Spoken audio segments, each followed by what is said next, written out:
Happy Monday, everyone. A bit of an exciting week for the Arkansas athletic program. So due to the breaking nature of the firing of Chad Morris and how that's all developed, we're going to change this up a little bit for Ask Mike this week. The format's going to be a little bit different. I will be asking the questions that our staff has compiled, and Mike, as always, will be here to answer them. So, Mike, let's get started. Most of us here in the media at Arkansas thought that the Razorbacks lost to Western Kentucky. Chad Morris would be fired right after that and would not appear in the postgame presser. As we know, it happened a little bit differently. So it happened the next day. Any thoughts on why you think it went down that way? You know, Hunter Yurachek said he didn't go to the chancellor or the board with his request until after the game, and they had to discuss it. So it took some time to do that. I was also told that they took some time to make sure they could afford the buyout, so all that took a lot of time. So Hunter Yurachek meets with Morris every Sunday, so he just decided to tell him at that time.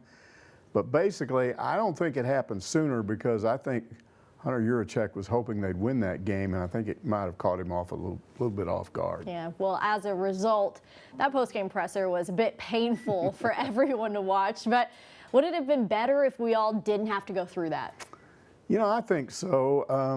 But coaching is a tough business. It's tough on fans, on the media. It's not like we haven't seen this done at other schools.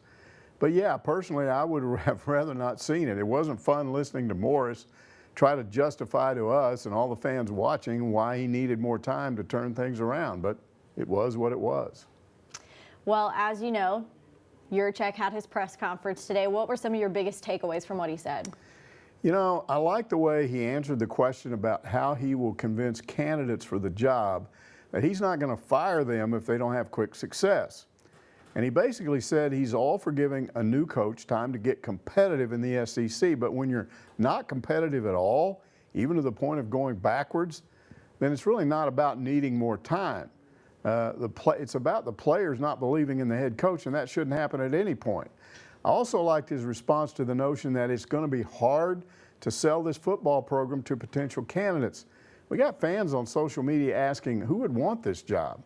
Well, Yurachek said that when he went out looking for candidates for the basketball job last spring, he quickly found out just how respected the University of Arkansas is around the country among those in the coaching profession. They know about the facilities, they know about the fans who are great, and the word is out there, if you win here, you've got yourself a great job. Well, I think Lunney Jr., now the interim head coach at Arkansas, he handled this press conference pretty well. What was your impression?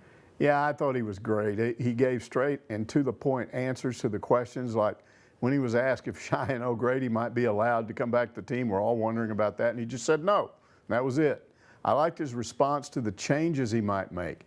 He said there was not time to make major changes in things like schemes. He will make some changes, but they might not even be noticed by the fans. But he said the main thing he will be doing is to try to pump life back into this team.